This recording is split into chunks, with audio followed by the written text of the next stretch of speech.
from Red Carpet Lanes in Green Bay, Wisconsin, it's the finals of the $140,000 Kessler Senior Touring Pro Doubles Championship. Good evening, everybody. I'm Denny Schreiner along with Mike Durbin here in Green Bay, Wisconsin. A bit of a different twist on the PBA Tour this week. We've got the seniors and the touring pros bowling in a doubles competition. What's the difference between that and a normal event? Well, Denny, in a normal event, it's just a regular singles event. I'm only responsible for myself. I try and knock down as many pins as I can and win as many games as I can. But in this tournament, it's a doubles event. It's you and I bowling together, trying to win games as a team. But in this case, it's not just you and I. It's the veteran PBA player team with the young PBA player, the touring player of today with the veteran of yesteryear. And it's a generation gap bridger here. And the team that's bridged that gap the best is the one that's in first place tonight. And that's the team of Morrow and Spiezio. Well, let's take a look at the step ladder, though, as far as the teams that made the telecast this evening. Dick Weber and Marc McDowell head up the list. McDowell, who was second just about 3 weeks ago in Tucson, bowling with a living legend himself, Dick Weber. And they'll match up against Chet Dziedzina and also Dennis Jacques. Dziedzina's been on the PBA Tour since I can remember. Denny is a very straight player, keeps the ball in play. Jacques, in a bit of an off year, wants to remedy that tonight. And the only senior to shoot 300 this week, Bill Beach, will team with Karlsson. Couple of firsts here. Beach won our first seniors event in Harvey, Louisiana in 1980. And Karlsson won the tournament as a first foreign player just last year. And the dark horse team, Schissler and Palombi Jr. bowling out of the number 2 spot. Schissler, a former doubles player of mine, he used to hold me up all the time. And Palombi, who's been very steady this year, but yet to enter the winner's circle. And on top of the talented stack this week, Spiezio and Rowdy Morrow. 2 players that go very straight, 2 players that have never won a PBA event. They say they want to correct that tonight, and both of them win their first PBA title. Mike, what about the difference in format? The players will be bowling 5 frames on just one specific lane. It's kind of a Scotch doubles type format. You only have to worry about the one lane that you're responsible to hit, but a little bit of strategy comes in here, Denny, as far as choosing which lane you want the touring player to bowl on and the touring and the senior to bowl on, plus trying to get the strategy of whether you want the senior to finish last or the touring player to finish in that 10th frame. Well, without a doubt, it's something old and something new here in Green Bay, Wisconsin this evening. Stay tuned for the opening match coming up next. Carpet Lanes, Denny Schreiner along with Mike Durbin. Finals here of the $140,000 Kessler Senior Touring Pro Doubles Championship. There you see the contestants for match number 1. Chet Dziedzina will throw the opening shot on the left-hand lane. He's got to be excited, Mike. First time ever on national television. And what's interesting is just last year, Chet had an operation on his right ankle, and he had that ankle fused, and he was explaining to me what happened there, but it's actually the bones are put together with some pins, and the bone grows together as one solid, so he can't bend that ankle forward. Ooh. How about a little help? The 9-pin stands. Well, he almost started with a bad break of a 4-9 right away. All week long, if Chet has had a weakness, it's been in making spares. He's missed a lot of spares this week. So this 9-pin's no gimme here. 207.61 average. Not bad for a gentleman that's 62 years of age. Boy, he really enjoyed himself here in Green Bay this week.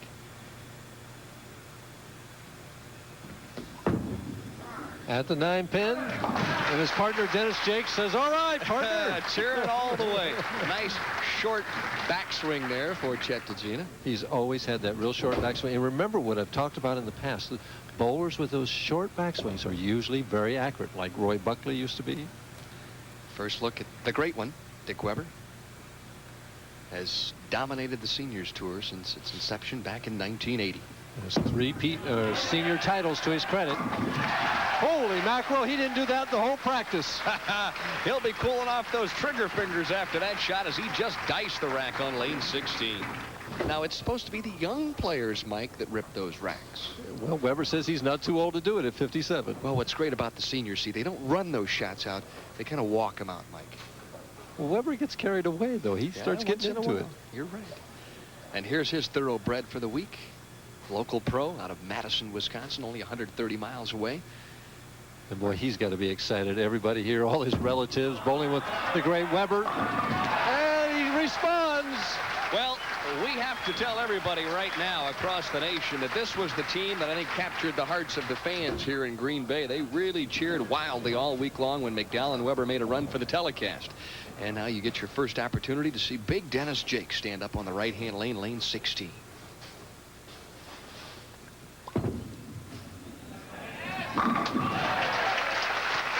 Well, Dennis with a little fist of his own runs out a shot on the right-hand lane, and we're off and running here in Green Bay. And we see the strategy of both teams is the same, Dennis. Right here we see the strategy is to have the turning player finish in the 10th frame. Both teams have chosen to do that.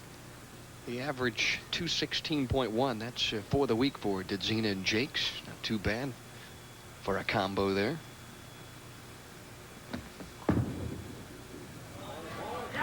For the double. Hey, Dziedzina says if you can do it, so can I, Weber. Well, we saw lots of high fives this week at red carpet lanes, and so Dziedzina and Jacques double in the second and the third. As you take a look at smiling Dick Weber, and I'd smile too if I could bowl as good as he does. And has done it for so many decades now we're losing track of the decades. I have a feeling he'll win a title probably in the year 2001.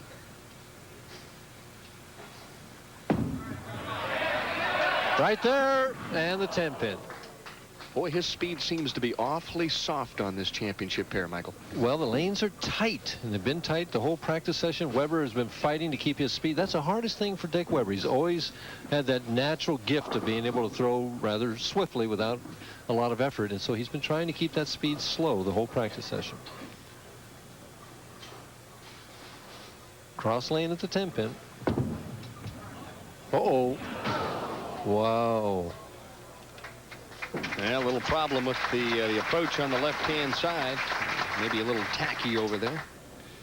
So Weber pulls up, misses the 10-pin. That's the first opening, so McDowell and Weber now trail by 13. And the younger statesman going to have to throw a strike here.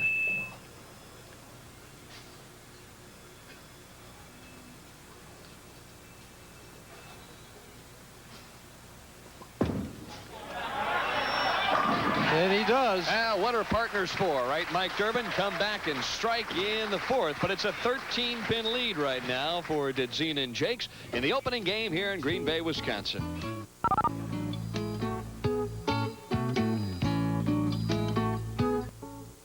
We'll see plenty of action on ESPN this summer and fall. 13 tournament series in all. And, of course, the ladies are currently participating in the Lady Fairlanes Open in Houston, Texas. Barb Light, I think, still leading that event at this point. And we're back to Green Bay, Wisconsin. Dennis Jacques in a position now on the right-hand lane where he could come up with a turkey for his team. But he's a team ahead by 23, and Jacques has really been wired on this right lane.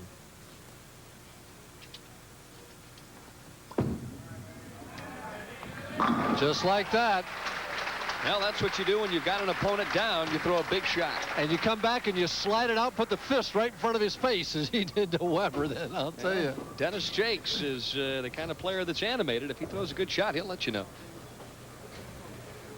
Watch this. This is power bowling. This is the contemporary shot right here compared to the old straight shot we'll see in just a minute.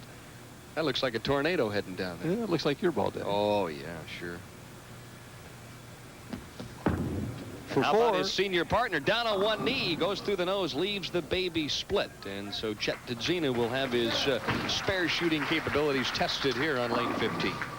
Looked like he got down on that knee just a little bit premature there, almost in the middle of the delivery. And you got to watch it when you're 62. You can't jump up and down like you used to. Boy, he's in great shape, though. I said, hey, are you excited tonight? He said, I'm ready and raring to go. Well, he was just doing a little genuflecting there. Sure. In trouble. Well, he gets one, and so an opening now for both teams here in the opening game. And now it's up to Dick Weber to make amends and maybe get a double in the right-hand lane. You know, what's the difference there? When Weber missed his spare, McDowell clapped his hands and said, come on. And when Dziedzina just missed that, Jacques kind of just shook his head.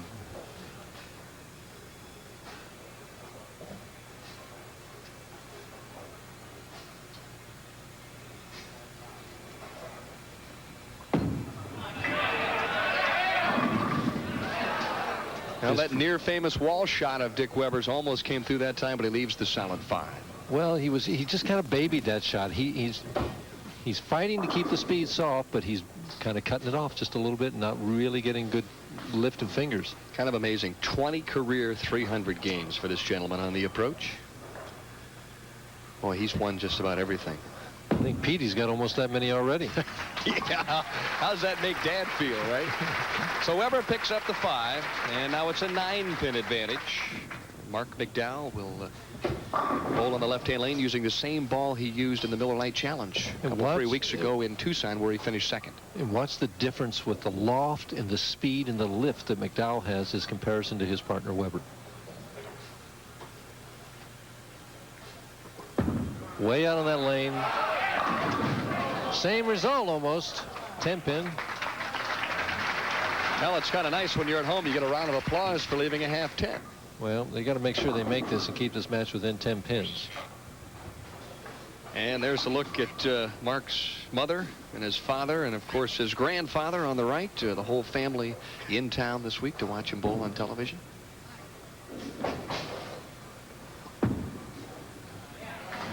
Feels funny, Denny, to look at the mother and father, and they're about my age, you know. Sandy and Larry McDowell, mid-40s, right? Right. I'm being kind now. Yes, I know you are. Okay. Dennis Jacques has been on a roll, and we have our first re-rack of the evening on lane 16. My quick question, do you think the touring pros re-rack more often than the seniors do? Without a doubt. Is it because the seniors can't see the pins? Well, that could be.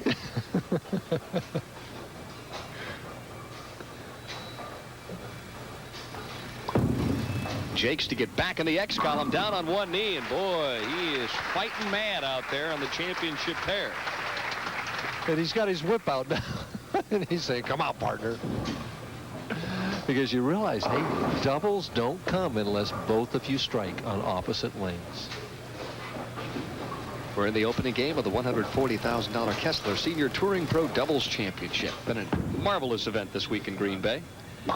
His partner's down. This time he trips out that 4-9. So a big double for the team of Dziedzina and Jacques here in Green Bay, Wisconsin. How many times have you seen that gentleman have to stand up and throw a strike? Well, I have a feeling right now, Mike Durbin, he'd love to have one on the right-hand lane.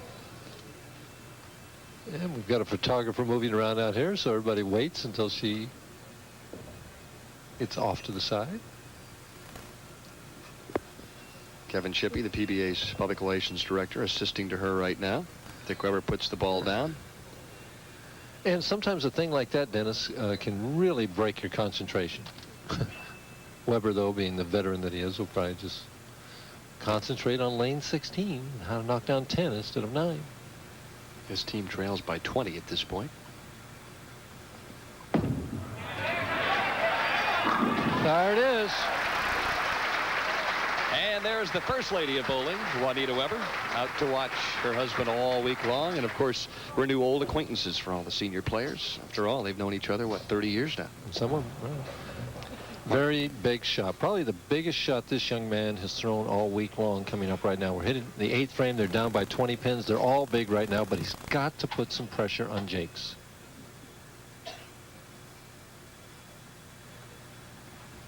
A lot of loft. Oh, what? Too much. He hit that ball too hard, and it hooked just a little bit quick at 4-9 City. When he had to strike out in Tucson to beat Scott Devers, you'll recall that the shot he threw that went through the nose, again, he hit just a little too hard. It seems to be when he gets too pumped up, Mike, he hits it too hard. Now watch the extra loft here. Way out there. That's what we mean. The hit we're talking about is with the fingers. The ball's just a little bit tight. He's got to make this, Denny. He's got a chance. Ooh, wow. Well, that spells disaster for the team of Weber and McDowell. Dick pats him on the back, but right now their backs are up against the wall because Jacques has been dead solid perfect on the right-hand lane. And his team leads by 27. Could be 37 if he strikes here.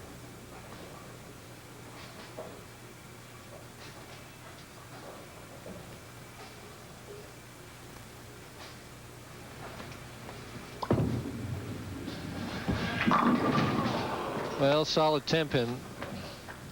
Dennis, who just has got this right-hand alley totally figured out. They're going at a 2-teen pace. If he makes this, they're going at a 2:15 pace. The best Weber and McDowell can get is 2:03 if they strike out. So it's not over yet, but it's kind of desperate situation time. Dennis Jacques with 3 career PBA titles. He and his partner Chet Dziedzina in command here in the opening match. It's been a pair of opens, though, a missed 10-pin and then a 4-9 split for the team of Weber and McDowell. It's pretty much spelled their problems at this point. And right now, they need an opening from Chet Dziedzina. They're not going to get it from Jacques, I don't think. This is where they need to get it from, right here. Give it a lot of room. Barely hit the 3-pin on the right. Leaves the 1, 2, 5, 9, which is not a real difficult spare, even though he almost threw it out of bounds. I mean, definitely a little bit of a push right there. Chet talking to himself a little bit. Right now, what he wants to do to make this spare is hit the head pin right head on. Easier said than done. Yeah, especially when this is your first time on national television. It's 9th frame time. Lost it a little bit, but perfect. And his partner says thank you. Look at the expression on Dennis Jacques' face right there. Oh my goodness. Well, that's what makes it exciting, Mike, right? Well, the old proverbial must strike out time now. Best Weber and McDowell could do would be 203, and that's with the strikes in the 9th, 10th, 11th, and 12th.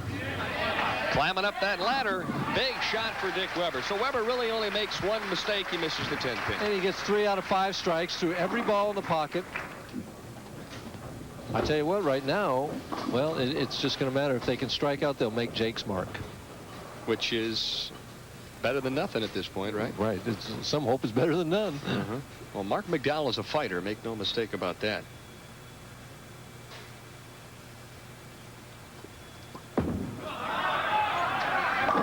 Oh, what a break. That was higher than the 4-9. A little clipping there on the 4-pin. Right. Yellow flag should have gone up. Appropriate here in Green Bay. Titletown, USA. Green Bay, interesting. Wisconsin. Right now they have 2, 4, 6 strikes in this match to 5 for Dziedzina and Jacques, yet they're trailing still by 18 pins. Marc told me that he is attired this evening, appropriately so, because he is a Green Bay Packers fan. Oh, I wonder why. Must have this one.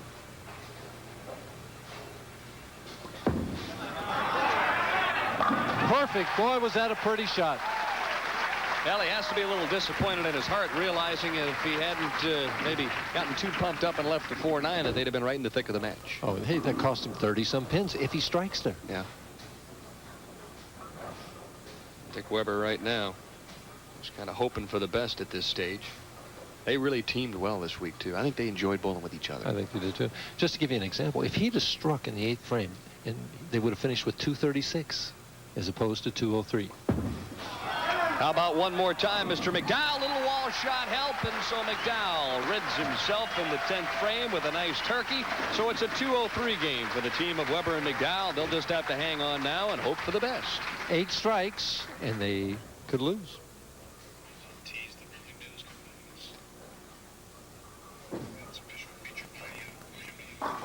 Dennis Jacques has been absolutely solid as a rock on lane 16.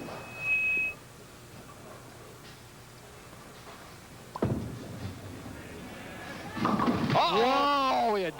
Oh my goodness. The opening they were looking for. And sometimes fate plays a major role. Jacques cannot believe himself at this point. Weber turns around and looks up here at us. McDowell puts his head on Weber's shoulder. He just got it left of target and got soft. And now he has to throw hard and straight at 2 of them and hope they bounce out. Gives it a run on the gutter, doesn't get any, and what a turn of events here at the end of the opening match in the $140,000 Kessler Senior Touring Pro Doubles Championship from Green Bay, Wisconsin. A tough loss indeed for Jacques and Dziedzina, but the hometown fans appreciate it. And this was the big shot in game number 1, Mike Durbin. And Dennis Jacques, who had been just rock solid on this right lane every time until the 10th frame, got soft and left. Bad combination, and there's the result. And look at the look on his face, and that's what they call the agony of defeat. Tough to pick those double pinocchles up, too. Let's take a look at the score, 202-193. It was all Jacques and Dziedzina. All they had to do was spare in the 10th, and that was it. Well, sometimes that spare is easier said than done. Oh, I guess so. There's the congratulatory handshakes. Game number 2. Bill Beach, former ABC Masters champion, will open up on the left-hand lane. And interestingly enough, they have chosen to have Karlsson finish on the right, which means that Weber and McDowell are going to have the same lineup that they wanted in the first match, with McDowell finishing on that left lane where he struck out. You know, if he didn't strike out, Jacques doesn't even need a mark. Bill Beach leaving the bucket with his first shot. Boy, what a beautiful arm swing Bill Beach has. 57 years old. He won our first seniors event in 1980. And interestingly enough, when I was watching him and talking to him in practice, Denny, Mats was telling me how he thought Beach's ball would react better on the right lane, and now they've changed their decision at the last minute. Yeah, lots of strategy employed, especially in a doubles competition. At the bucket, and chops it right away. Well, Bill a little upset with himself there, but boy, the first shot on national television to leave that bucket, that's an awful tough spare to have to master. Brother. Yeah. You know, Mike, obviously you've been there many times. Dick Weber on the right-hand lane, and Weber and McDowell, I think, have given up at least one of their 9 lives here this evening thus far in game number 1.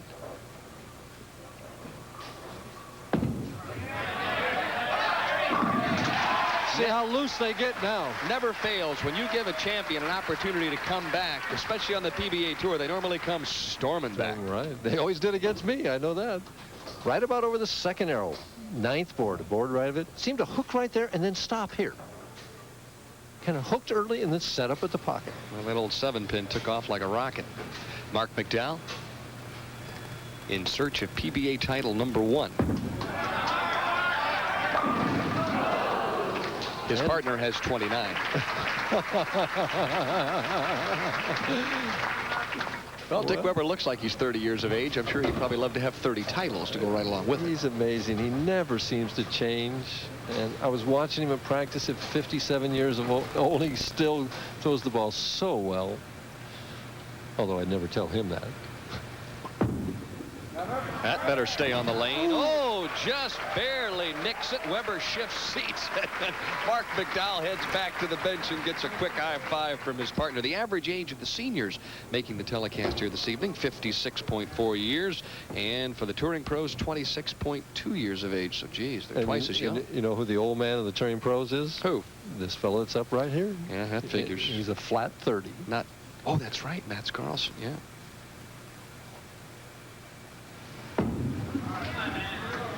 Well, he's about as steady a player as you're going to find on the PBA Tour. So Karlsson opens up with a strike, and Bill Beach, I'm sure, will settle down here on the left-hand lane. Beach, just looking at him, though, appears uptight. He just really looks tense right now. He needs some kind of a good shot, good break to get him a little bit more relaxed and loose. Bill shot a 300 game in the 3rd game of round number 1 here in Green Bay. Looks smooth. Oh, there it is. He knocked that 8-10 out, and he says, thank you. And so a double. So Beach and Karlsson kind of fight back and right the ship a little bit here early in match number 2. Dick Weber, who was the first player on the television practice pair this evening, and the last one, I think, to leave, got one last shot in there, trying to take full advantage of the 45-minute practice time.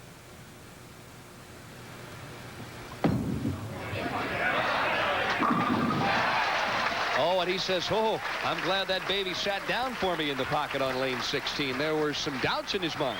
Well, actually, he's thrown every ball in the pocket. He left a 10-pin, which he missed in the first game, and a 5-pin, which he made, and he's got 2 strikes here.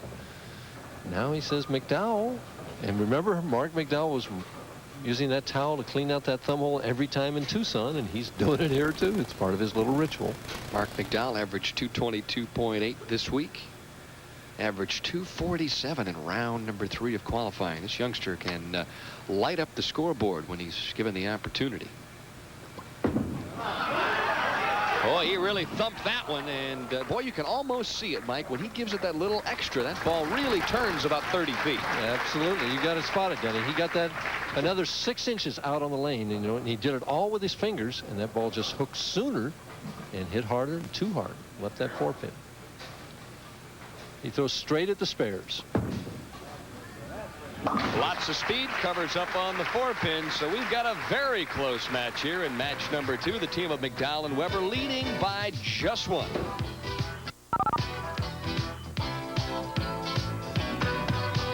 arena football indoors, and it's like pinball, Mike Durbin. Lots of scoring. Kind of reminds me of indoor soccer.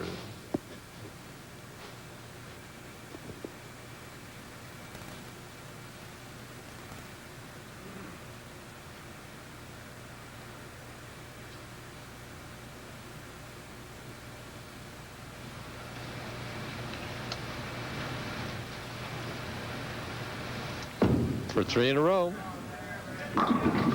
And the soft 10 pin. Boy, this is exciting here in Green Bay, Mike. They even cheer the half 10s here. When you leave a 10 pin, they're so excited that you've got 9 they cheer. Crowds were just sensational this week.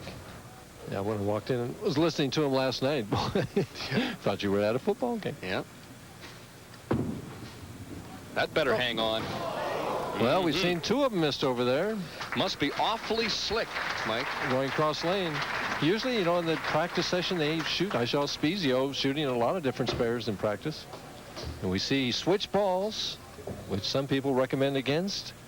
I know I missed one the same way in an important tournament one time. I switched balls. And That's just simply ran out of lane there on lane 16.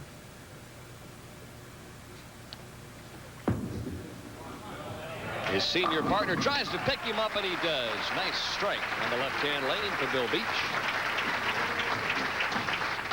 Now Dick Weber will go back to work on lane 16. Weber and McDowell lead by 14 by virtue of the missed 10 pin.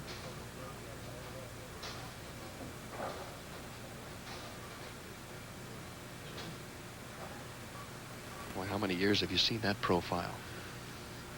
Lots. Something has distracted his concentration all the way. Somebody's talking and he can hear him. It's not us. No, we were quiet then for a change. Huh? Well, it gets so quiet in the championship round that the slightest little distraction can throw you off.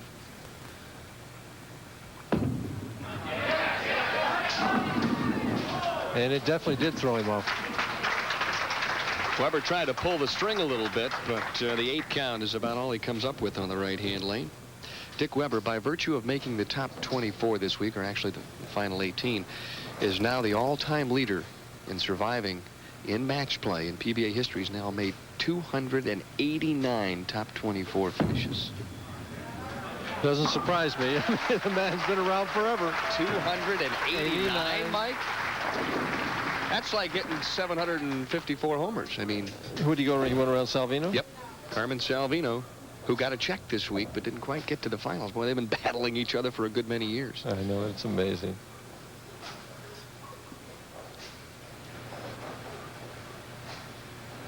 McDowell looking for his first strike in this second game.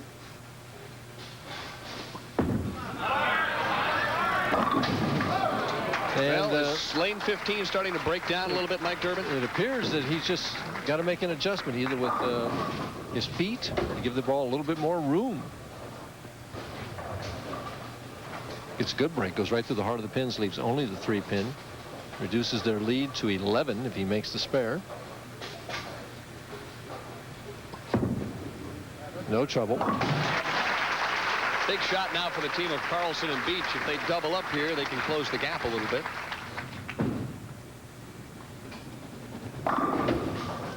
Mats Karlsson with 2 career PBA victories. Matt's probably the slowest player on the telecast tonight. Takes his time, not an excessive amount of time, but he definitely is in no hurry out there. It's a nice stroll for him. Very deliberate routine, one that he follows without falter each and every shot. Stuck a little bit. Right through the heart of the pins, the 4, 6, 7, 10. And right now, the turning players are not doing that well. Matt's opened in the 4th frame, and he's staring at an open here in the 6th frame. Well, gives the double pinochle a run. That's the second time we've seen that split on lane 16, and it, no matter how many times you look at that, it never looks very good. Did you ever make that, Mike? No, I have never made it. I've had it made against me, but I never made it. No kidding. Yeah, Jeff Bellinger made it at me one time to win the game. Oh, jeez. And you had already penciled in 30 bonus picks. Exactly right. I had to scratch geez. it out. How did I know that? That's funny. Yeah, there's never a time when you figure anybody's going to make that. Well, down by 25. It's up to the senior half of this team to pick up the slack. Well, Beach hits the pocket, but the ball deflected a little bit, and he left the soft tin. 25 pins, but we saw it turn around in the last match. We're still searching here for somebody to get something going in this quarterfinal match. The average membership, PBA-wise, for the seniors telecast this evening, 21.6 years, and for the touring players, 4.4 years. Some of these seniors have been around a good long time, throwing a lot of strikes. And Bill Beach will have to come up with a couple of strikes here in game number 2 to help his team out. And there you see Weber and McDowell. They lead by 25. 1963 PBA Player of the Year, Dick Weber. $744,000 career earnings. He's made a bunch of that on the senior tour. He's made about $60,000 or more on the senior tour. Yep, the leading money winner on the senior tour with in excess of $69,000. Light. Oh! Light and Mr. Weber ran that one back and sat down very quickly, and it just doesn't get a whole heck of a lot better than that. How many years have you seen Dick Weber, as soon as he released it, kind of start backing up, realizing he had really thrown a good shot? Oh, he always had that classy way of running out strikes. Right now, Marc McDowell would like to run out one of his own. He's looking for his first strike in this match, and their team of McDowell and Weber looking for their first double. There it is. Well, that almost looked like the old frozen rope of Dick Weber there. Fans reacting rather warmly to that right now. Karlsson and Beach are saying, hey, I've got to strike out. There's Weber's famous delivery at the line, called the best foul line correction bowler ever. Mats Karlsson in a world of trouble right now. His team trails by 35, and we're in the 8th frame.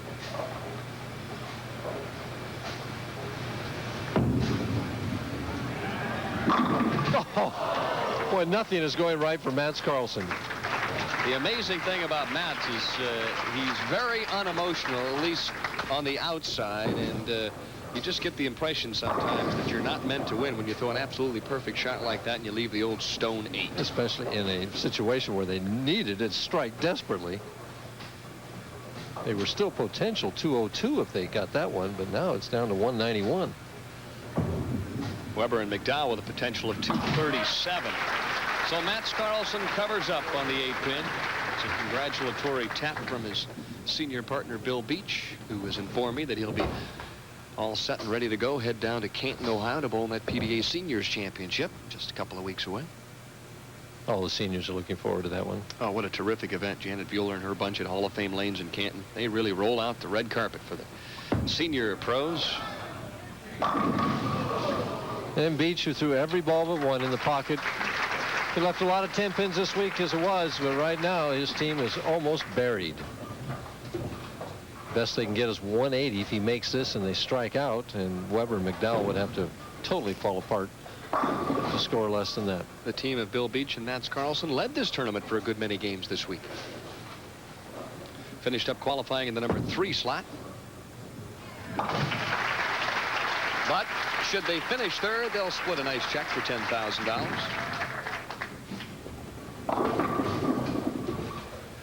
Dick Weber has never failed to cash in a PBA Seniors event. He's won 3 of them. Not bad. Trying to win 4 tonight. And he's made, what, 8 top 5 finishes out of 12? Right. He's a pretty solid bet in these things.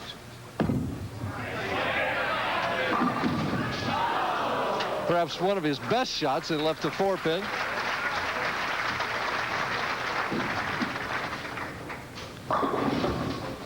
Would have been interesting if his son Pete had made the finals this week. That would have been. Weber and Weber. Oh, gee, many Christmas. That'd have been a tremendous team.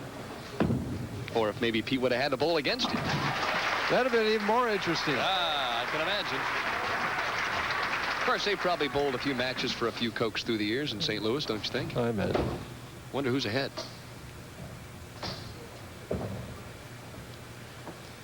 Well, Marc McDowell can tie the bow in a nice knot here. Seems he only needs 5 pins.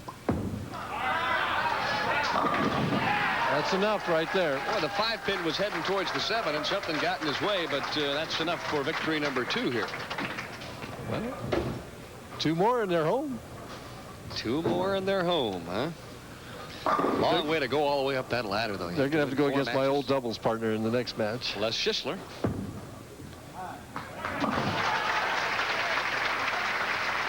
The fans obviously enjoying game number 2.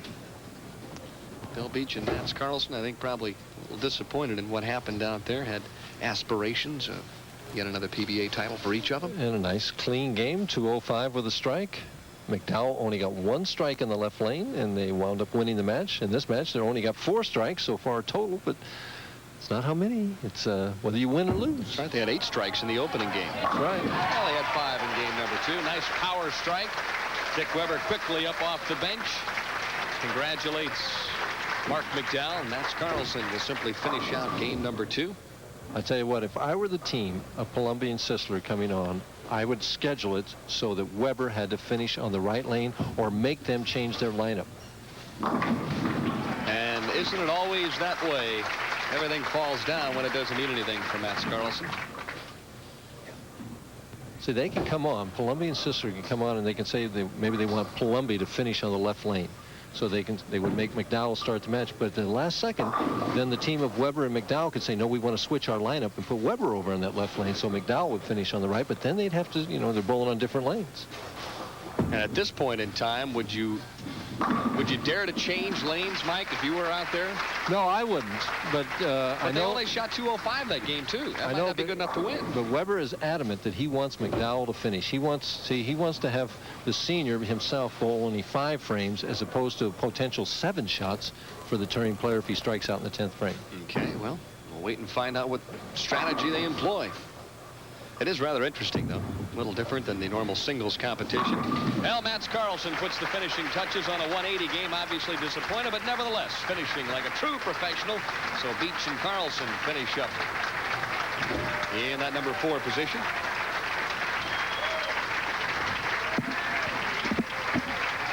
And there you see the scoreboard, 205 to 180 in match number 2. So McDowell and Weber continue to climb here in the $140,000 Kessler Series Senior Touring Pro Doubles Championship. Up next, Ron Palombi Jr. and Les Schissler. Should be a good one, so stay tuned.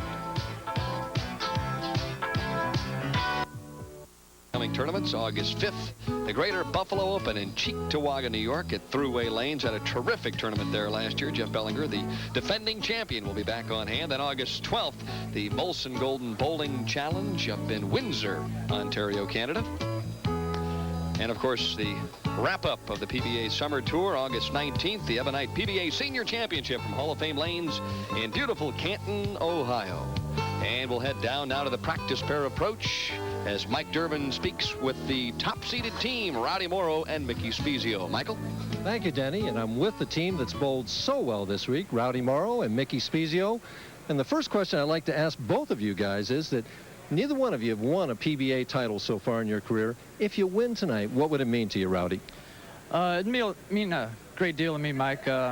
I've been waiting for it a long time, and the first one's always the toughest, and I like to get that under my belt. Mickey, how about you? Well, I feel similar to Rowdy about it. I've only been a member for a short time, but a PBA title is about as high as you can go, and that's what we're looking forward to tonight. You guys have bowled so well all week long. How's the chemistry work between the two of you? I know you both throw the ball similar. Did you line up with one another? Yeah, we sure did. I've known Mickey for quite a while, and we do throw the ball similar, and it was easy to line up off each other. And if you need a little help, I could coach him a little bit, and vice versa. And it helps to know each other and know how each other bowls. All right, you're getting ready to go out and bowl probably the biggest game of either one of your careers. What's the strategy? Who's going to finish last? Well, the whole week I've been anchor, and I don't have any doubts in Mickey's ability to strike out, but it's worked well up to now, and we're going to keep me as anchor. Mickey, you got confidence for this guy to strike out for you? He'll do it. I sure hope. We'll do our best. That's all I can say. They're going to do their best, Denny. We'll wait and see. And that sounds like a very confident pair. Meanwhile, they'll have to wait and see who wins the semifinal game between McDowell and Weber and Ron Palombi and also Les Schissler. Turn back the hands of time. That would look like the who's who of bowling. Say what, 1960, 1970, Mike? Well, you certainly got two big names right there at the top. Weber at 68,000, Salvino at 42, and Les Zykes failed to cash in this tournament. First time ever in a seniors event. Well, they'll have to talk to son Lyle and perhaps get some instruction from him in Akron, Ohio. Bill Beach, 6th on that senior earnings leaders list, and he added a few dollars this evening. And Glenn Ellison, our defending champion, as we head to Canton. Kowalik still looking for his first seniors title. And one of my favorites on the senior tour, Ed Bourday in the top 10. Old boards, he could strike, can't he? Had one of the best, most solid games ever. Les Schissler, Mike Durbin's old doubles partner, will start on the left-hand lane. And they've chosen to let Weber and McDowell have the same finishing position that they've had all along. Well, it's worked pretty well thus far. Schissler's first shot on lane 15, and when you look at Les Schissler, he is an amazing study. This guy never changes expressions. All he does is go up there and hit the pocket. With a nice, the simplest game possible. Probably the freest swing. Just a little pitter-pat with the fingers out there, but he's been striking with it for 35 years. Well, why change it if it works? Dick Weber back to work on the championship pair. This might be a little high, and he kicks out the 4-pin as Weber spins and does a 180. And he says, I didn't win 29 titles without learning how to carry all those hits. Well, Weber carries everything. Everybody's known it for years. Right now, he wants his partner to start carrying a little bit, though. I wonder if they have chatted, Mike. Do you think that they've discussed the left-hand lane? I don't know. That's a good question, Denny. They may have. All that experience for Weber. Maybe trying to help his touring partner out. And once again, he goes high on lane 15. Now, I'm not sure if he needs to change balls or change angles or what, Mike, but he struggled on the left-hand lane, basically. One strike the last game. And the strike he threw, I think he threw with much more velocity than he has in the other shots. It was much straighter. Didn't hook it as much. Contemporary player, again, their natural shot is to give it room and hook it.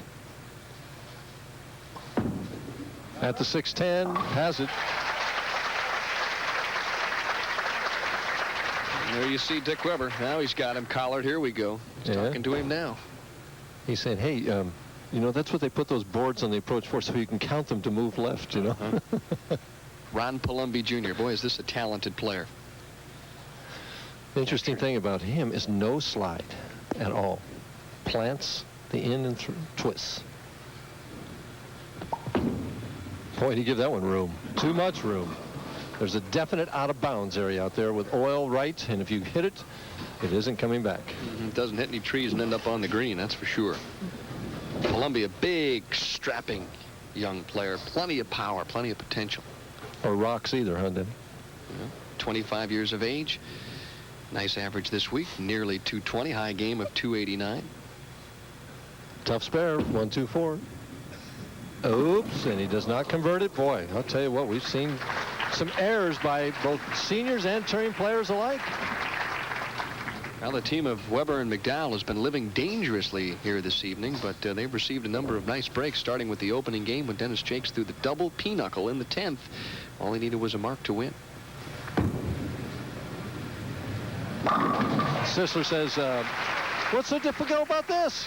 I've been here on TV before. It was so funny because I talked with Les and Ron before the telecast, and they were trying to determine which lane they were going to bowl on. Les said, you pick the lane you can strike on. You're my horse. I'll take either one. Doesn't make any difference to me. All it does is go up and flush the first two shots.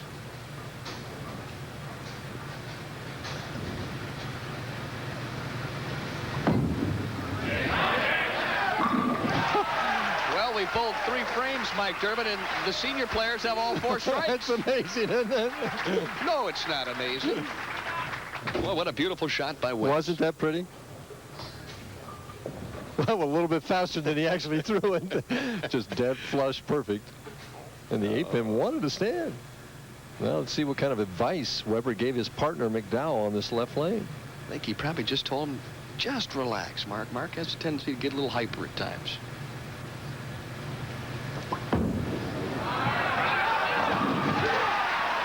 He says, I've been carrying that hit for 25 years. Try it, partner.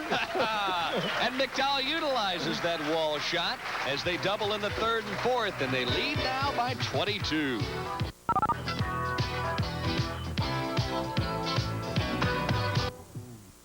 And it won't be long before the PBA Tour heads right back to Thruway Lanes in Cheektowaga, New York for next week's Greater Buffalo Open. And let's update you on the 87 PBA earnings leaders.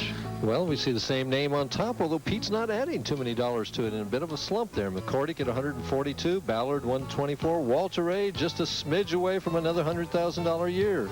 Randy Peterson, the sixth guy over 90,000, with Ferraro at 82, Voss at 81. We have a number make 100 this year. Milton at 68. Milton, who has not bowled all summer long. And back to live action, Ron Palombi Jr. on the right-hand lane. He desperately needs to help his team. Needs a double. Better shot. There's the result. That first one, he just got away from him. Excellent shot there on the right-hand lane. And now the master, Les Schissler. I still will never forget watching when he left the A-10 and Eddie Ressler stepped in and won a title. That happened in Greensboro, North Carolina. Right through the nose, leaves just a 4-7. Schissler, who probably introduced what was known as the gutter shot. He could play that first board as well or better than anybody.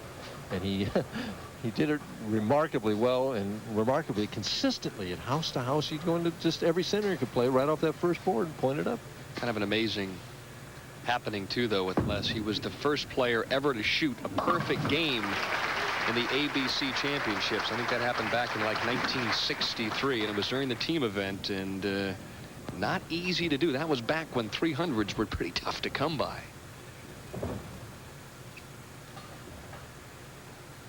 Dick Weber 12 for 12. There you see it. Up by 14, try and increase it to 24.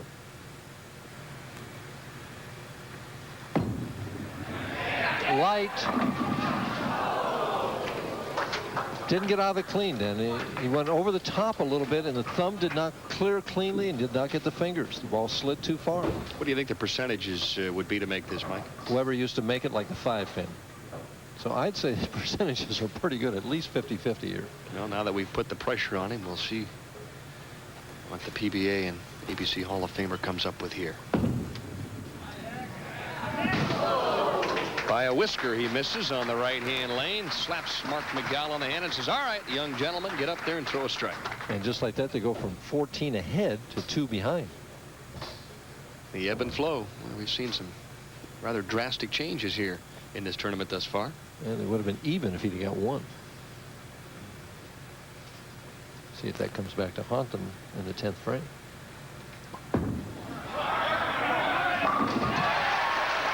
Now that's true team competition. When one guy's down, the other guy steps up and fills in. And right now, though, it appears for both players that they're having trouble relaxing to get that double. They're both relaxed at the first strike, but then when they get that X up there, they're throwing the second one a little bit differently. Mike, do you try twice as hard when you're bowling with somebody?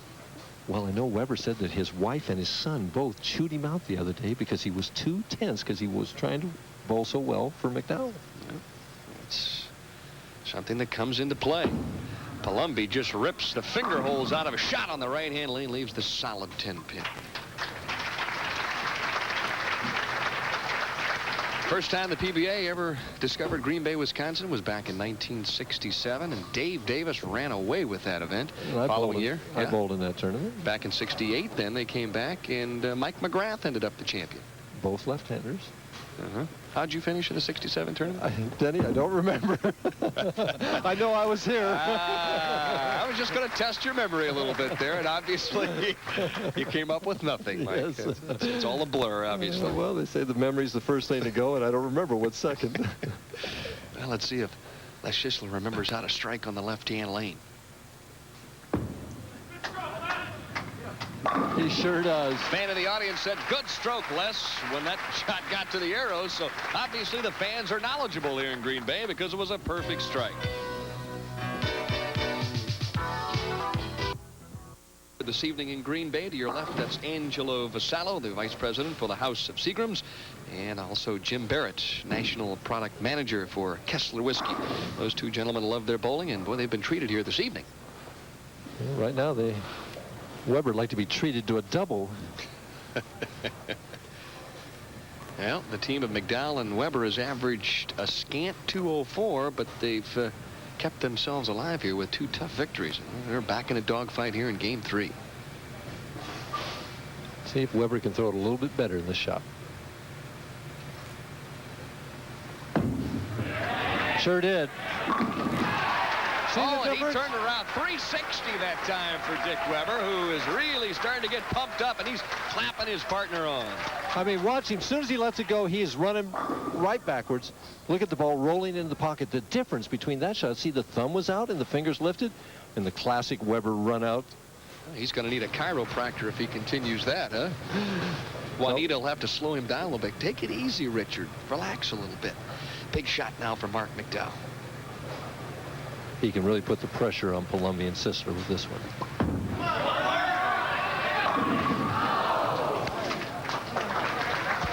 Boy, it's almost a throwback to the days of team bowling. Weber was up that time swinging his towel around trying to coax that 10-pin down to the pit. And he fanned that one just a little bit. And what I mean by that is he just didn't quite get to the side of the ball as much as he wanted to and didn't have quite the finger lift that he wanted. And the result was that soft 10-pin.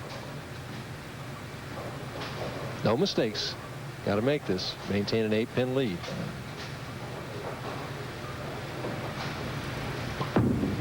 All right, ready. And you hear Dick Weber. All right, knock down that 10. Ron Palombi with his first victory in Tucson a few years back. That was a memorable experience. Oh, bowling Mark Fay, who needed only 6 on his fill ball to assure a tie, and he got 5, and Palombi proceeded to drill 3 strikes to win by a pin. He can strike under pressure. He needs one right now to take a 2-pin lead.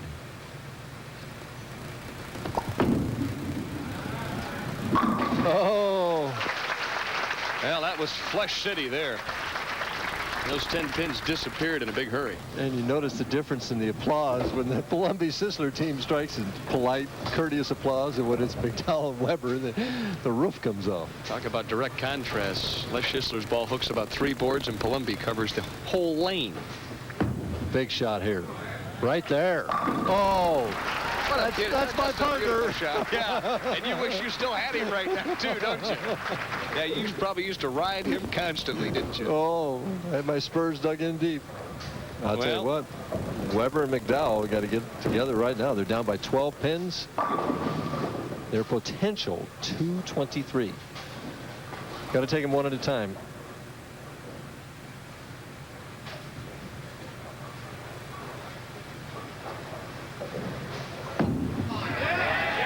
Four pin, no, it's set. Boy, Weber really gritting his teeth on that shot.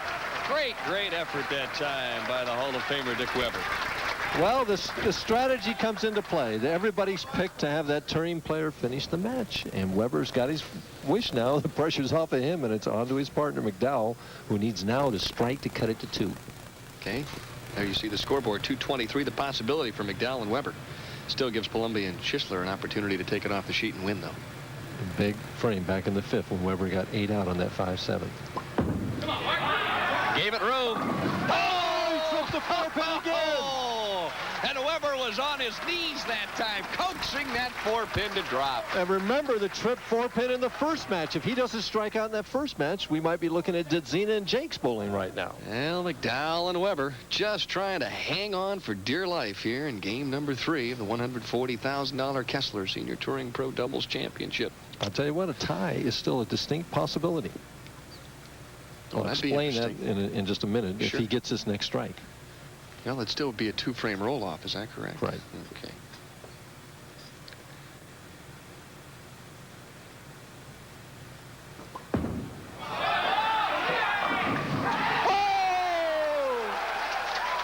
Well, the stubborn 7 finally dropped, and there you see the applause from the great one, Dick Weber, as Marc McDowell and Weber have really reached deep down inside to come up with some big shots here at the end of this game. Now, if he strikes here, he can wind up with 223.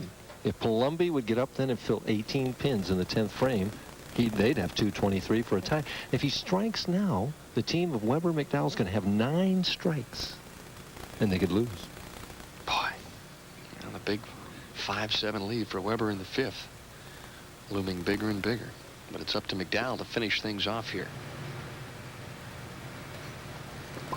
High. Well, I don't think we're going to have a tie. It's going to be a matter of whether Palombi can strike right here. Well, a gutsy performance, though, for Weber and McDowell as they pull out all the stops and shoot 220. They came out of nowhere. Struck when they needed to with a variety of hits. A little bit high, a little bit light, but they both struck. Ron Palombi patting a little rosin on that thumb hole to make sure he gets a good feel. And remember, this young man has not won in several years, so this is just such an important strike to him. Last 2 shots he's thrown on 16 have been superb.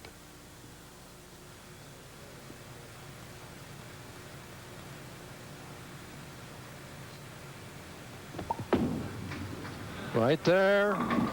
And the 7-10, boy, the Weber magic is still working. Holy cow, can you believe that? Just a beautiful shot by Palombi, and out of nowhere, the 7-10 stand. So Dick Weber and Marc McDowell continuing up the ladder, and boy, they've received more than their share of fair breaks. 7-10 on a pocket hit. Well, Jacques leaves the double pinochle in the 10th frame, and Palombi and Schissler bowl a very nice game and come up empty-handed. He needed to strike. He got a double tap. We're going to see it right here. No slide. Ball behind the hip. Watch it come in light. Well, we don't see it. We see his reaction to it. Well, that pretty much says it all. So Palombi and Schissler will bow out in 3rd place and split $10,000. A disappointing loss for that team. But the team of Marc McDowell and Dick Weber, they'll get a chance to bowl for the title. And I think Weber is ready to maybe win number 30.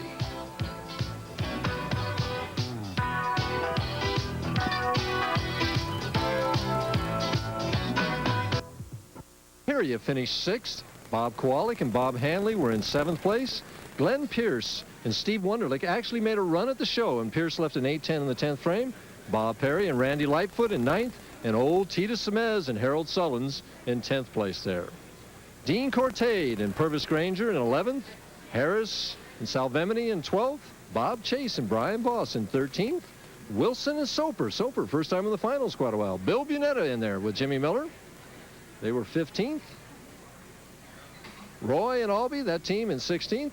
Curtis and Baker in 17th, and of course Carl Babb and Martin in 18th place. And it was fun for all this week at Red Carpet Lanes. The seniors really enjoyed themselves. So did the touring players. Are Weber and McDowell a team of destiny, Mike Durbin? Well, you have to think that way, but I'm going to tell you this. Spiezio and Morrow were really lined up in practice. They've got a winning shot if they can execute under the pressure. And we'll find out what happens in the championship game in just a moment or so here from Green Bay, Wisconsin. Morrow and Spiezio up next. Back in Green Bay, Wisconsin, Red Carpet Lanes, and there you see the finishing touches of the practice session for the top seed team. Rowdy Morrow on your right, Mickey Spiezio to your left. And for the first time in the championship finals this evening, Mike Durbin, there's been a strategy change by the team that's above Weber and McDowell. Well, we should explain that the team coming on has the choice of how they want to finish. And as we talked to Spiezio and Morrow in the interview beforehand, they said that they wanted Morrow to finish in the 10th frame, and he's going to finish on that left lane, which means that they're going to make the team of Weber and McDowell start the match. Weber and McDowell, meanwhile, have opted not to switch lanes. At least I think they have. And so McDowell's going to stay on that left lane, which means that Weber's going to have to strike out in the 10th frame this time. McDowell's done it twice to keep him alive. Okay, the practice is over. We are bowling for real now. $28,000 on top. And more important, 3 of these bowlers have never won. One of them has won 29 times. Well, Dick Weber has more titles than all the finalists on the telecast this evening combined. And he'll try and help his partner, Marc McDowell, win his first. McDowell opens the match, left-hand lane, likes the shot. Oh, my goodness, solid 10. Think the crowd is pumped up, Mike? I'm pumped up. I don't know whether they are or not. I'm ready. Oh, it's been an interesting evening. Weber and McDowell started in the number 5 slot.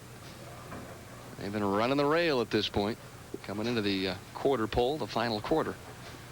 You know, I was only in this position one time when I bowled with Gil Sliker. We won the doubles crown back in 1983 in Las Vegas. And we were discussing how we were going to finish. And I frankly told Gil, I said, Gil, he hadn't won a tournament then. I says, I don't want to step up in the 10th frame and strike out to win your first title. It's your job. Yeah, that was smart thinking, because you're right. There's so much pressure to win your first. Mickey Spiezio, 51 years of age. And he kind of rocks back and forth and then starts. Very simple game with, ooh, solid 10 both players. Well, tit for tat right here. Well, Mickey Spiezio, there you see the average. He was tops among the seniors this week average-wise, and he bowled just absolutely brilliantly. 218, I'm telling you, that's a lot of guys Better have than you and I. won tournaments averaging 218. Chuck Pierce is shaking his head up here saying, I didn't average that much. That's right. Chuck bowling this week, handling the statistical analysis, as he does each and every week on the PBA Summer Tour. Chuck, we need for you to be out there one of these weeks so we can talk about you. Spiezio, hang on. Oh, Jiminy Christmas. That's the second or third time a 10-pin has been missed on that right-hand lane. There's a slick spot out there. Third time, but it was nerves, Denny, because Spiezio practiced the 10-pin on that lane. Well, his younger half will have to step up and try and get started on the right foot. Boy, Spiezio threw such a great shot to open, left the solid 10, then missed the spare.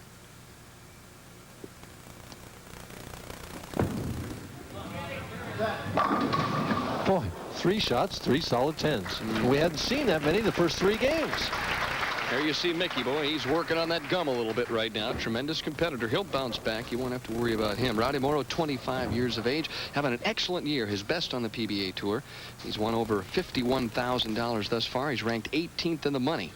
And he can identify with missing 10 pins, as he missed one in Las Vegas that really hurt him. Didn't miss that one. Well, since that time, he's gone to a strategy of throwing a ball hard and a harder ball that goes straighter at his spares, and he's missed far fewer. Might be a good tip for the average player out there.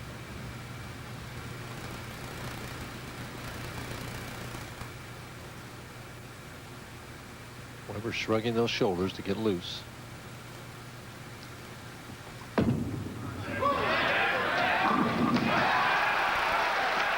How many times has Juanita looked on and watched Dick Weber throw a key strike? And, of course, now she gets to watch Pete. But don't forget John and Dick Jr., a couple of good bowlers as well in that Weber family.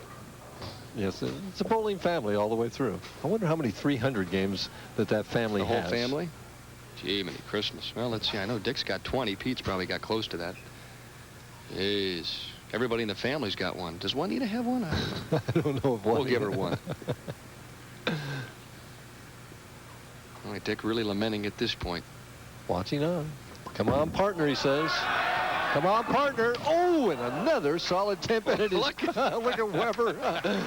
Somebody sent a messenger down there. Tell Weber to relax a little bit. He's never going to make it through the title match. Oh, what a competitor he is. 57 years old, 29 titles, and he wants to win this one probably more than the other 29. You know, I talked to him earlier in the week, Mike, and we were chatting about that. He said, Denny said, I feel more pressure to win now than I ever did because I know I'm running out of time. I can't believe that. I didn't believe it either. I told him, I said, you're going to bowl for the next 30 years, and you know it. Well, McDowell covers up on the 10. It's been an adventure shooting those 10 pins here this evening. Well, Mickey Spiezio gets a chance to redeem himself here on the right-hand lane. Left the solid 10 and then just couldn't quite keep the ball on the lane. And should mention that there's a towel on the ball return there that Mickey uses that is a wet towel. He uses a solid wet. It's just anathema to me to even think about it, but he likes it. Light.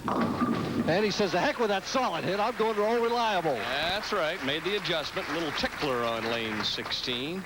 And I'm sure he's probably breathing a lot easier at this point. He's going to breathe easier if his partner can bite into that 11-pin lead with a double here and cut it to 1. They teamed just magnificently all week long. And Rowdy, who averaged 230 this week. Fantastic. That's 230, right? Yes. Wow. Wow, strikes. Well, he's come close to victory. He'd like to notch. Lost that one a little. And did not get the lift and left the 5-pin. And there you see his parents standing by.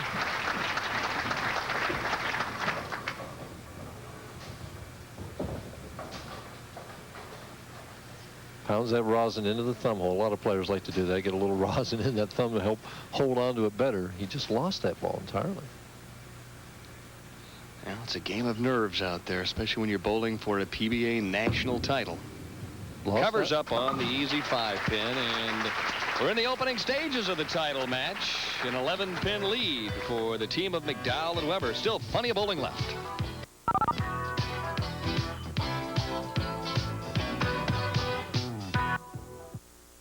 Next week on ESPN, the PBA Summer Tour will head to Cheektowaga, New York for the Greater Buffalo Open. Wednesday night, August 5th, 9 p.m. Eastern Daylight Time. We had a sensational tournament there last year, and bowling fans in the East really come out for that great Buffalo tournament. Some healthy checks this week, Mike. 28,000 to that winning team split, of course. 15,000 to second, and third splits 10,000. 85 and 7.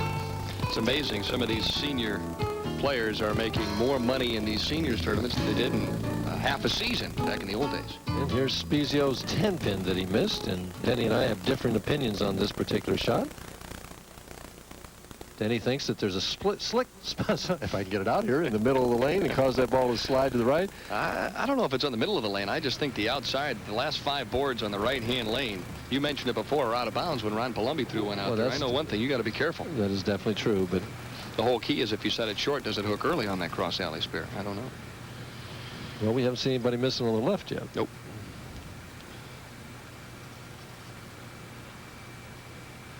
Weber trying to set up a strike. In frame number 4, his team leads by 11. Boy, he dropped that at the foul line. And I have a feeling he's counting his blessings at this point. He rubbed his back. I don't know. He hurt his back on that shot. It was really an awful shot, to be quite frank about it. He's concentrating, gets right about to this point here, and loses it. Boom. See the hand go out to the right there? He looks like he's surfing at that point, doesn't he? Weber's hanging 10 over the foul line. Didn't throw that one real well either. He's down on one knee, coaching at home. Every shot, Mike, is just so critical in a title match. Well, the pressure builds, especially when your partner gets that strike, because then the onus is back on you. Well, I've got to get a double because my partner's doing so well. Well, last year it was Joe Berardi and Tita Semez who ended up winning this tournament. The East Coast connection. Now it's the boys from the Midwest. And Weber obviously enjoying that shot. Marc McDowell with just a dandy of a shot on the left-hand lane. And he's had every ball solid this time. That's the first time he didn't leave a solid 10. Spiezio and Morrow, every ball in the pocket. Only one strike to show for it, and a missed 10-pin. This is an amazing start the way Mickey gets lined up. Only been a professional for 4 years. He's cashed in every seniors event. Light. And he says that light hit works pretty good. Well, he's had light hits the last 2. What a terrific amateur career he's had. He's won over 40 amateur titles, bowled in the FIQ back in '78, won a couple of gold medals. So he is a storied amateur player. Right now he wants his professional partner to get a double and put him ahead by a pin. Well, Rowdy has picked him up all week long. And there's no time like the present. Rowdy looking for his first strike. He averaged 230 this week, which is a 5-bagger every game. And right now he's looking for his first strike in the championship game. Right there. And knocks that 10-pin out, says, all right.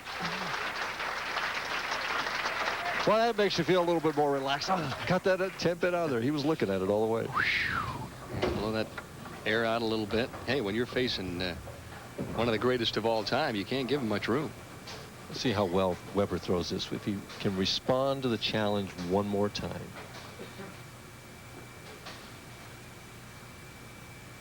A little extra time. Light. Oh, there it is again. Oh, and he shaking his fist at his partner. The Weber wall shot. How many years have you seen that 5 and 7 trickle and fall at the last moment? Well, the thing, I mean, it was at the last moment. Weber really didn't get his thumb out of this one real clean. Watch the delivery. Gets to here. Thumb barely beat the fingers getting out. The head pin goes to the wall slowly. And the 7 and 5 fall the last.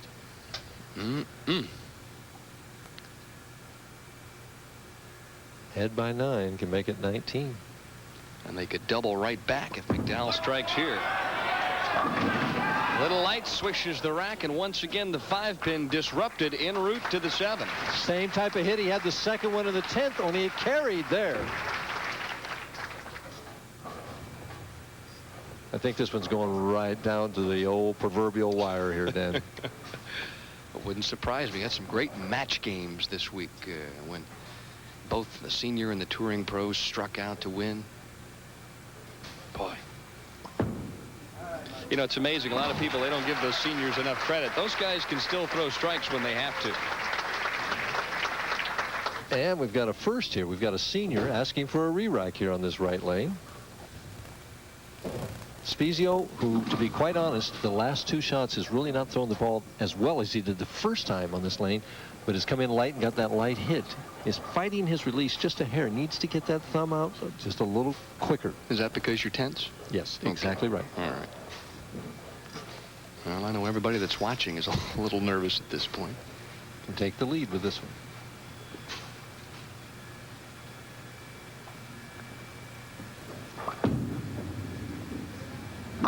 Oh, just enough.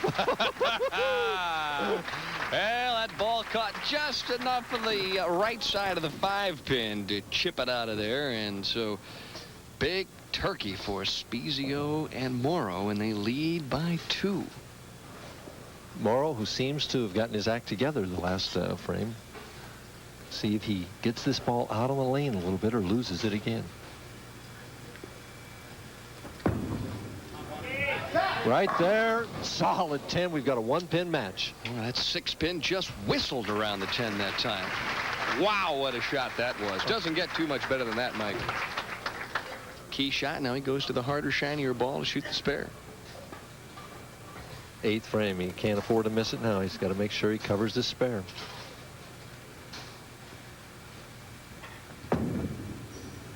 Dead center. Now we've got a 1-pin ball game at this point, Mike. Both teams working on spares. Weber up now in the 8th, but the critical shot may happen in the 10th. Weber will bowl the 10th frame for his team, which he hasn't done thus far. Have to wait and see. A lot of bowling left to be done.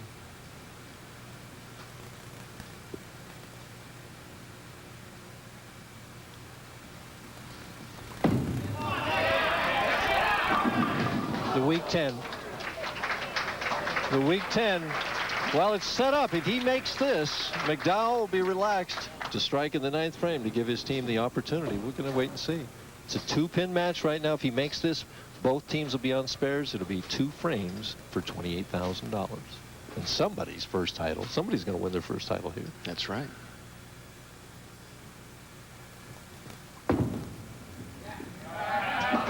Weber says, I'm not missing it now. And there you see Marc McDowell eyeing lane 15 here at Red Carpet Lanes in Green Bay, Wisconsin. Graphically, there's a description of the championship game here in the Kessler Seniors Touring Pros Championship. 2 very professional games. Almost every ball in the pocket. The only error, missed 10-pin in the first frame by Spiezio. McDowell backs off. But didn't like the grip. Well, like it or not, this is Marc McDowell's final shot here in Green Bay, Wisconsin. He'd like to make it a good one.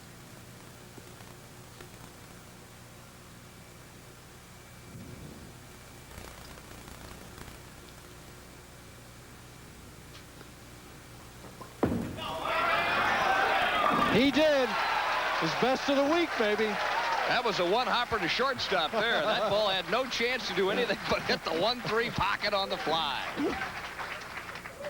We definitely see what his reaction is under pressure. It's a little more loft, a little more speed, a little more lift.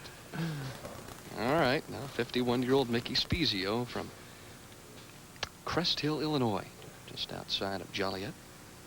Throwing his biggest shot of the week right here.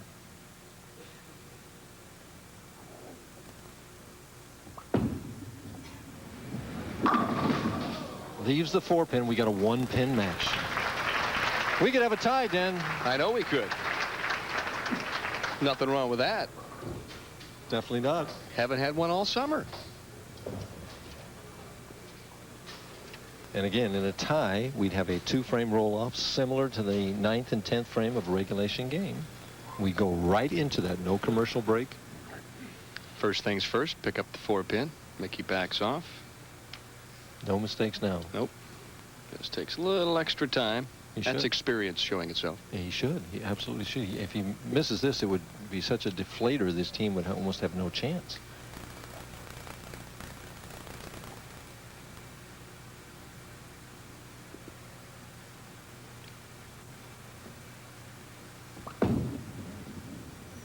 He's got it. Well, he's done his job thus far in this championship. Now it's up to the younger half, Rowdy Morrow of St. Louis, to come up with a big turkey. And remember, this is the way they wanted it. They wanted Morrow to finish. In the interview, Spiezio said he had confidence in his partner. This first one is so big because if he gets the first one, it almost eliminates the tie possibility. It would force Weber to get that first one in the 10th to strike. If they fill 20, if he goes strike spare. But they cannot shut out the team of McDowell and Weber. They can't shut them out.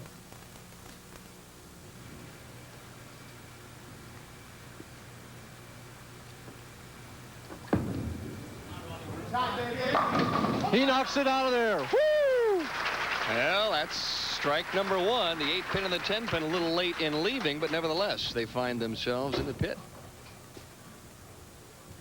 Well, there's any number of possibilities right now.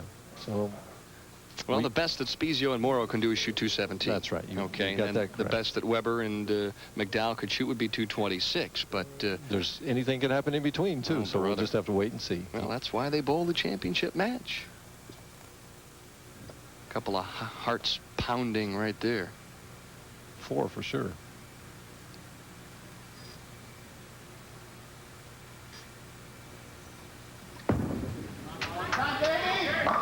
Oh, what a pretty shot. I mean, he threw that one so well under the pressure. Very firm, very crisp. And good lift with the fingers. That ball hit half pocket and just snapped that 8-10 right out of there. Now, if he gets 9, they finish with 216, would force Weber to get 2 in the 10th to win. If he gets 8, we could still have a possibility of a tie.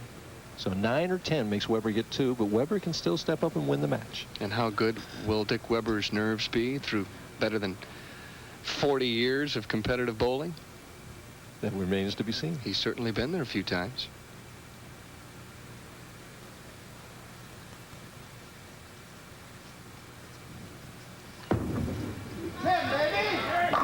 Boy, what a finish. What a finish. Rowdy Morrow with a beautiful 10th, 11th, and 12th frame finish. 3 strikes. And that's about as good as you can do looking for title number 1. And there'll be no tie then. Well, there you see the graphic. Needs 2 strikes rather, to win the match. Taking no time at all, stepping right up. Well, you got to be decisive in this situation. Correct.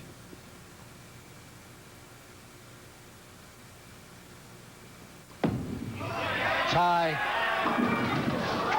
And that'll do it. So Dick Weber gives it a run for the money, gets a handshake and a hug from his young partner, Marc McDowell. But it's the team of Mickey Spiezio and Rowdy Morrow who finally get themselves to the PBA winner's circle. And their strategy paid off all the way. They thought properly.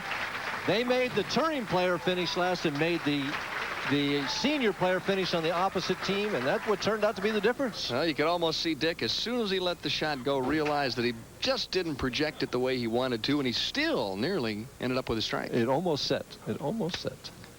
Boy, how many times have you seen Weber get up there and throw a strike? And I know Dick has got to be disappointed, but at the same time, very pleased indeed with his performance this week. I know the fans have certainly enjoyed his play and Marc's play all week long.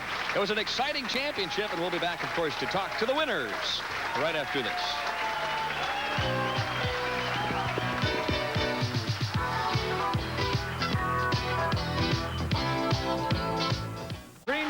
carpet lanes, Mickey Spiezio and Rowdy Morrow, the champions here in the Kessler Senior Touring Pro Doubles Championship.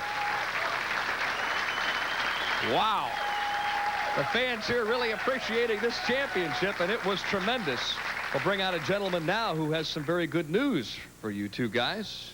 This, of course, is Angelo DeSallo, Vice President for the House of Seagrams. And Angelo, I know you have some words and a large check for this winning team. I certainly do.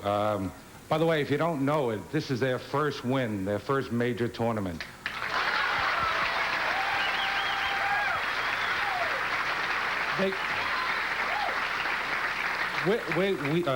We're very pleased to be associated with this event.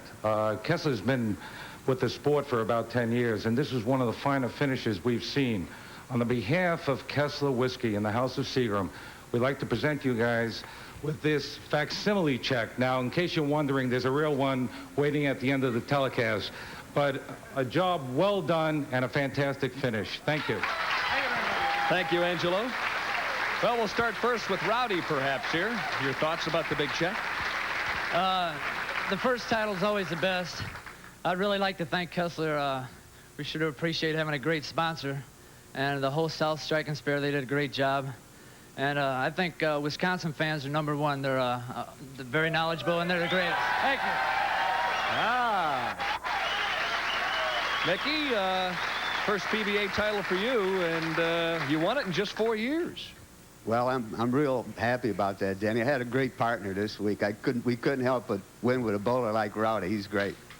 All right. Another fine gentleman stepping in, Jim Hartel, the president of the Wisconsin Bowling Proprietors, and he's got a gorgeous. Only brought one trophy in with you, huh? I know you've got a pair of them. You couldn't handle both of them. They're too heavy. Rowdy, congratulations. It's been a great week. Mickey, great bowling, tremendous tournament.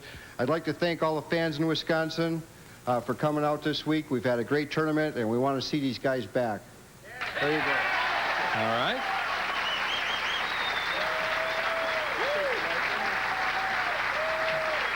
Oh, my, we got the whole family coming in now. The Spiezio clan and, of course, Rowdy's mother and father. We're going to run out of approach here in a moment or so.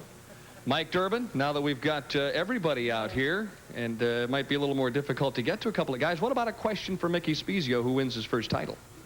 Well, we talked about it in the interview. Your strategy was to have Rowdy finish last, and you said that it was going to work, and you had confidence in him, and he did it, right? Didn't I tell you that's the way I was going to do it? Rowdy was going to strike out and 10 win it for us. That was my strategy, Mike. Take all the pressure off of you and give it to him, huh? Right. He's got more experience. We'll be back with a final comment here from Red Carpet Lane, so stay tuned right after these messages.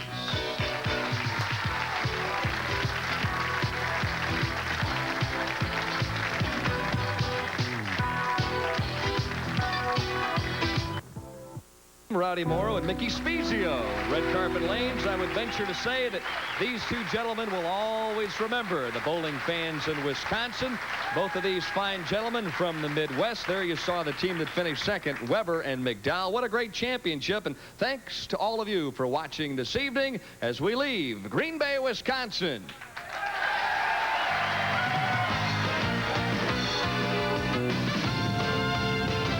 Next week on ESPN, the PBA Tour heads to enchanting Cheektowaga, New York for the finals of the Greater Buffalo Open.